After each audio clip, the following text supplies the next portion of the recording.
สบายดีมื้อนี้ก็อากาศหนาวเช่นเก่าเช่นเคยเนาะหลังจากที่ลูกเมียไปโรงเรียน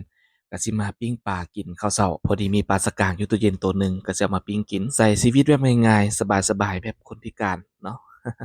อันที่จริงมันก็ยากนั่นแหละคันเราคิดง่ายมันก็ง่ายเนาะมีหลายๆคนที่ถามเข้ามาว่าอ้ายยังสิกลับมาเป็นคือเก่าบ่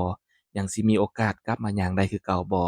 อันนี้นี่ข้อยก็บ่สร้างใช้คำตอบเนาะแล้วข้อยก็เคยตอบไปหลายคอมเมนต์อีกมันสิย่างบ่ได้สิย่างได้ก็อย่าเนาะเรา โฟกัสในปัจจุบัน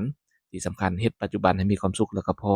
เฮ็ดให้มีคุณค่าในตัวเองเนาะบ่ต้องด้อยค่าในตัวเองถึงจะเป็นสภาพใดก็ตามคนเรามันมีคุณค่าในตัวเสมอเนาะต่างแต่ว่าเราสิมองตัวเองแบบใดผู้อื่นสิมองเราแบบใดเราบ่ต้องแคร์เสียงปากเสียงเว้าของผู้อื่นเนาะก็คือสิย่างบ่ได้แล้วแหละเนาะก็บ่เป็นหยังเนาะอยู่กับปัจจุบันสู้ต่อไปอยู่กับปัจจุบันให้มีความสุขแล้วก็เพียงพออยู่นำครอบนำครัวสร้างนั้นสร้างนี้เฮ็ดนั้นเฮ็ดนี้ช่วยแบ่งเบาภาระของครอบครัวเนาะ